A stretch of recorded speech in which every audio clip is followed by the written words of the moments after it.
আরেকটা স্টেপ আছে যে সেটা হচ্ছে যে ছেলে সন্তান চাওয়া, যে ছেলে সন্তান থাকা একটা ব্যাপার। যার হয়তো ২টা-৩টা বাচ্চা হইছে বা এখনো ছেলে সন্তান নাই কোনো। তাদের উপর একটা চাপ থাকবে যে হ্যাঁ, এত সন্তান হলো এখনো ছেলে নাই। সো এই ক্ষেত্রে পরিবারের কি হবে?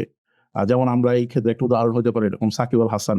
সাকিব আল হাসান যেমন হচ্ছে বারবার সন্তান নিলেও সে ছেলে না হওয়া পর্যন্ত একটা প্রকল্প চলছিল আরকি, যে আচ্ছা এটা আমার ধারণা, ভুল হইতে পারে।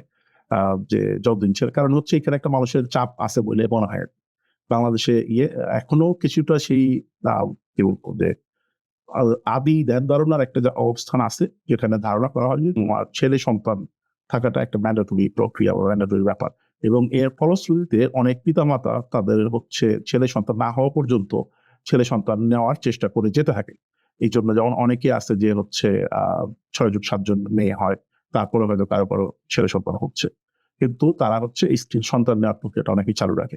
তো এখানে হচ্ছে ওই যে পরিবার থেকেও একটা চাপ থাকে অনেকের, যে হচ্ছে হ্যাঁ, একটা পোলা হইল না, একটা ছেলে হইল না। আবার প্রতিবেশীরাও তোমার নজরে রাখে, এই ব্যাপারটা মার্ক করে রাখে যে না হ্যাঁ, অমুকের তো ছেলে নাই, পোলা নাই, শুধু মেয়ে আছে।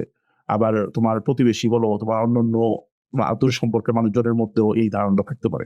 এটাও কিন্তু বাংলাদেশে একেবারেই একটা কমন ব্যাপার যে হচ্ছে পরিবারের বাতি জ্বালানোর, বংশের বাতি জ্বালানোর জন্য একটা ছেলে দরকার। তো এই যে মানে ছেলে মেয়ের অবশ্যই আ পার্থক্য আছে। এট দ্য সেম টাইম মানুষ হিসাবে যে সমান আ একটা ভ্যালু, সেই ভ্যালুটা কিন্তু এখানে আবার কিছুটা হয়ে যায়, কমে যায়। যে মেয়েদেরকে হচ্ছে অটোমেটিক্যালি একটা ডিফারেন্ট ক্যাটেগরিতে, একটা ছোট ক্যাটেগরিতে লেসার দেন দ্য বয়েজ বা ছেলের চাইতে আ একটা ছোট করে ফেলা। এই প্রক্রিয়াটাও হয় আরকি। তো মানুষের এইটাও হচ্ছে বাংলাদেশে একটা কমন চাপ। তুমি কি এটা দেখছো বা এই ঘটনা, এই এটা কথাটা তো কি ঠিক কিনা? এটা তো ট্রু মানে যেটা although I don't agree with it কারণ অনেক অনেক প্যারেন্টস অনেক যারা এসব কথা বলে থাকে তারা হলে যে রিজন দিতে পারে যে হলে গিয়ে ছেলে সন্তান থাকলে আমাকে বয়স হলে দেখবে বা কিছু হবে। হুম, হুম। এখন it is true for ছেলে or মেয়ে সন্তান কেউ বয়স হলে সাধারণত people are busy with their own life certain hmm, things. Hmm. I'm not getting আমি কাউকে জাজও করতেছি না। আমি ওইটা মানে it has turned into reality. যে হুম, হুম। প্যারেন্টস দেরকে হলে গিয়ে অধিকাংশ সময় যদি বিদেশেই বা ছেলে মেয়ে চলে যায়, এই থাকতে হচ্ছে। অ্যান্ড ইনফ্যাক্ট আমাদের তো কালচারও হলে গিয়ে চেঞ্জ হয়ে গেছে। এখন তো আর একান্নবর্তী কালচার নেই। এখন অ্যাপার্টমেন্ট কালচার। তো আমরা যেসব আশেপাশে আমাদের নেইবার-টেইবারকে দেখছি তো অধিকাংশই দেখা গেছে যে মানে যেই অ্যাসুরেন্স তারা মনে করছিল একটা ছেলে সন্তান নিয়ে আসবে, সেইটা কিন্তু আর নাই। তাদেরকে যে specially during COVID, we hmm, saw that like the kids didn't even visit them when they were passing away. Like, hmm. so so ওই এই জিনিসটা এখনো আছে। বাট আমি জানি না কি ভাই ছেলে সন্তান হলে কি যুদ্ধে পাঠাবে? সাকিব আল হাসান ছেলে সন্তান না, হলে ওই যে সে কি মনে করতেছে সমাজে মানুষের এক্সপেকটেশন আছে যে তোমার একজন ছেলে সন্তান আসবে, নাইলে মানুষ তোমারকে মূল্য হয়তো কমে দিচ্ছে, তোমার হয়তো মূল্যায়ন কমে যাবে। এই জায়গায় একটা কাজ করে আরকি। বা আবার অনেকের থাকে না, এটা বললাম যে বংশ রক্ষা বা উত্তরাধিকার সূত্রে হুম, সম্পত্তি রক্ষা করার এই জায়গাগুলোর একটা বাংলাদেশের এখন তুমি আর্থসামাজিক অবস্থাতে ছেলেদের একটা অবস্থান আছে।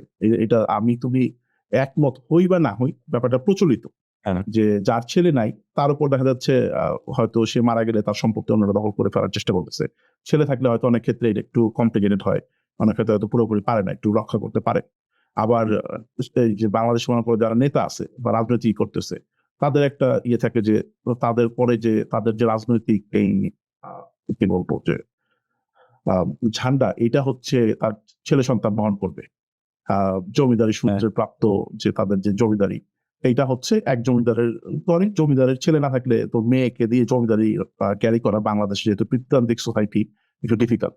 সেই জায়গাতে সবার আশা থাকে যে ছেলে থাকবে, ছেলে হচ্ছে এই এখন আমি এই আসনের এমপি, আজকে থেকে ২০ বছর পরে আমার ছেলে হলে ও ২০ বছর পরে এই আসনের এমপি হবে। এইটা হচ্ছে টার্গেট থাকে। এই অথবা আমি হচ্ছে এটাই আজকে আমার কাছে মন্ত্রী, ৩০ বছর পর আমার ছেলে মন্ত্রী হবে। হ্যাঁ, এটাই আমার কাছে উইয়ার্ড লাগে যে হলো গিয়া মুজিব টিকছে ৪ বছর আর হ্যাঁ, মেম টিকছে ২২ বছর। তো হুম। এই কান্ট্রির আইডিয়া কেন এমন যে হ্যাঁ, মেয়েরা যে ইনফেরিয়র সেটাই। এটা আসলে মানে এটা নেভার মেক ইট সেন্স। এটা একটা আইডিয়া হয়ে গেছে। ইনফ্যাক্ট আমরা যদি রিলিজিয়াস বেসিসে এটার সাথে কিন্তু আমার কান্ট্রি হলো একটা মুসলিম কান্ট্রি, বাট এই আইডিয়া গুলো কিন্তু একদম পুরোপুরিভাবে হিন্দুইজমের থেকে ডিরাইভস করা। যে অনেক আইডিয়া ঢুকে গেছে যে হলো গিয়ে একটা মেয়ে সন্তান হইলে একে যৌতুক দিতে হবে। So she is a financial burden. তো ছেলে সন্তান থাকলে in fact I can bring in the money. Okay, এটা একটা জিনিস। আরেকটা জিনিস এখন দেখছি যে এখন নতুন একটা ট্রেন্ড আসছে। প্যারেন্টসরা ইনটেনশনালি এই কাজ করে যে মেয়ে সম্পত্তি নিয়ে যেতে পারে অথবা ছেলেকে কম সম্পত্তি হয়ে যেতে পারে। এখন তারা ইসলামিক ভাবেও ডিস্ট্রিবিউশন করে না। তারা হলে গিয়ে অনেক সময় দেখা যায় যে হলে গিয়া আম ছেলেকেই হলে গিয়া উইল বা কিছু একটা করে আগেই লেখা দিয়া যায়। তো এই এসব জিনিস আসলে মানে I don't know এগুলো হয় বাংলাদেশে, এবং এই ধরনের ঘটনা পরে পরবর্তীতে আরো অন্যান্য জটিল ঘটনা তৈরি করে। যেমন রিসেন্টলি এই সপ্তাহের একটা ঘটনা, গেল সপ্তাহে আমি বিস্তারিত ঘটনা আমার ঠিক বিস্তারিত নাম বা অবস্থান আমার মনে নেই, কিন্তু ঘটনাটা এরকম যে একটা পরিবারে তার ছেলে ছিল আর মেয়ে ছিল, এবং মেয়ের যার সাথে বিয়ে হয়েছে মেয়ের জামাই হচ্ছে পরিবারে কেউ ছিল না। তো মেয়ের জামাই হচ্ছে মেয়ে সহ এই শ্বশুরবাড়িতে থাকতো এবং সকল ধরনের কাজকর্ম করা, সে নিজের যে ব্যবসা বাণিজ্য সেগুলো সব এখান থেকে সে করতে পারতো। তো তারও একটা ভালো অবস্থান ছিল। তাকে হচ্ছে নিজের ছেলে হিসাবেই বলছে যে তুমি আমার আরেকটা ছেলে।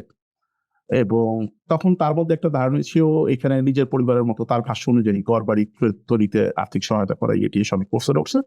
পরবর্তীতে সে যখন মারা গেছে তখন তার ধারণা ছিল যে সম্পত্তি হয়তো সমানভাবে ভাগ বন্টন হবে, বা আমিও যেহেতু ছেলে হিসাবে আমাকে ধরে নিছে, আমি হচ্ছে এখান থেকে সম্পত্তি পাবো। কিন্তু পরবর্তীতে দেখা গেল যে সম্পত্তি নাকি সব হচ্ছে তার যে আরেক ছেলে, আসল ছেলে, তাকে সব দেওয়া হয়েছে। মেয়ে তেমন কিছু পায়নি এবং মেয়ের হাজবেন্ডও কিছু পায়নি। তখন তারা হচ্ছে লাশ কবর দেওয়া নিয়ে একটা ঝামেলা তৈরি হয়েছে। ওখানে প্রায় মানে ১ দিন বা এরকম কিছু একটা হয়ে গেছে যে লাশ কবর নিতে পারতেছে না, কারণ এই ছেলে সন্তানদের মধ্যে, পরিবারের মধ্যে একটা ঝামেলা তৈরি হচ্ছে। জি। তো এইসব ঘটনা মানে অনেক দিকে চলে যেতে পারে। হ্যাঁ, হ্যাঁ। চলে যায়। আ আ আমরা এগুলা মিডিয়েভাল বলবো না। আরো পিছনের দিকে মেন্টালিটি আছে। সন্তানের জিনিসগুলা আরো মানে পিছনের দিকে। এটা আসলে 21st সেঞ্চুরিতে কেন এখনো এটা doesn't make any sense. হ্যাঁ, এগুলো দিয়ে জাজ করবে। মানে এইটার এটা আত্মীয়-স্বজন আইসাই বলবে। শ্বশুর-শাশুড়ি আইসা বলবে যে হলো গিয়া মানে মুখটা দেখলেই বোঝা যাবে যে হলো গিয়া ফার্স্ট বর্ন কেন মেয়ে বা দেখলেই বোঝা তবে যায় যে they want to say একটা something. জিনিস মনে হয় যে কিছুটা অবশ্যই আমাদের বলার যে একটা ইয়ে আছে যে এই অবস্থা পরিবর্তন হয়েছে অনেক গত ২০-৩০ বছর আগের চাইতে। এখনকার বর্তমানের পরিস্থিতি কিছুটা হয়তো এই যে আমরা আজকে যে লোকে কি বলে এই ধরনের কথা বলতেছিলাম, এর মধ্যে অনেকগুলোর মধ্যে অল্প অল্প কিছু পরিবর্তন দেখা যাচ্ছে। হয়তো আগে ৮০-৯০% মানুষই এরকম ধারণা পোষণ করতো, এখন হয়তো কিছু কিছু জায়গাতে কিছু মানুষ আরো একটু বেশি সংখ্যক মানুষ এইটার সাথে দ্বিমত করতেছে বা এগুলো বলা থেকে বিরত থাকার বা সচেতন হওয়ার চেষ্টা করতেছে।